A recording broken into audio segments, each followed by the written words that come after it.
Do you think they can defend it, though? Do you think they can defend the Storm? Last time they played it was 50-0. It could have been 100. I mean, Storm just tore them apart. You never know. Yeah. What do you think of the situation at the moment with Ryan Papenhuyzen and Nico Hines?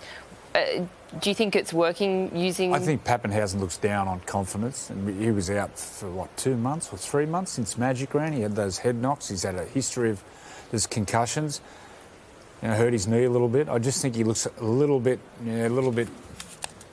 worried about his fitness. I think they'll play with that for a while, but come to the semis, I think they'll have to start Papenhuyzen at fullback. He certainly looked better last week than he did the first week back. He was hesitant the first week, and that was understandable. Probably didn't help coming in today and getting a knee problem soon after coming on. But I think that the coach has shown in the past that he likes Harry Grant to start eventually, and he likes Papenhuyzen to start. And when you consider, it may well be a bench or interchange bench for Melbourne of Nico Hines, Nelson Asofa-Solomona, possibly Brandon Smith if he goes with Finucane in 13, and Tui Kemakamika.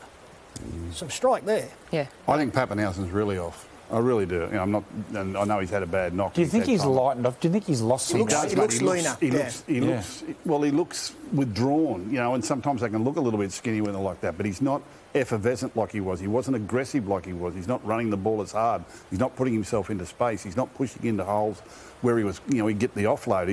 He's just not there at the moment physically or mentally. And, I think, Craig Bellamy's got to do one or two things. Keep nursing him or just wake up one morning and say, mate, you're starting today. Good luck. And just throw him into it. You've obviously coached players who have gone through those, injuries and head knocks and lost confidence.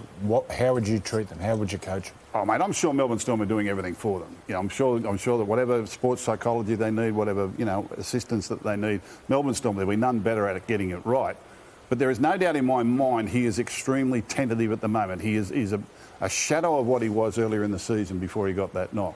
Now, he'll play his way through it. Whether or not he's going to be at his effervescent best come the finals, I don't know.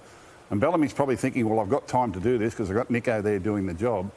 But he's just not what he was right at the moment. Now, he's going to have to work through that himself and just gain confidence. And it just could be as simple as one day soon Craig Bellamy saying, not even telling him all week, not having him think about it, but just wake up on the morning of the game and say, mate, you're starting. In you go. The beauty for the Melbourne Storm is if that is the case for Papenhuyzen and he doesn't get back to where they need him to be, Nico Hines has been fantastic all year. Yeah. Like, he's a fantastic alternative. I think they're going to be stronger with Nico on the bench. I agree. Into the game too, But if that's the alternative, it's. Yeah, I just feel like Papenhuyzen sort of comes into the game and then he's kind of like feeling his way around and, it's just not working for him. He needs to be out there from the start, I think, if he's going to get his confidence back. Big month for him coming up. And just rip the Band-Aid off, throw him in there, get his confidence back. That's it. Throw him in the deep end, mate.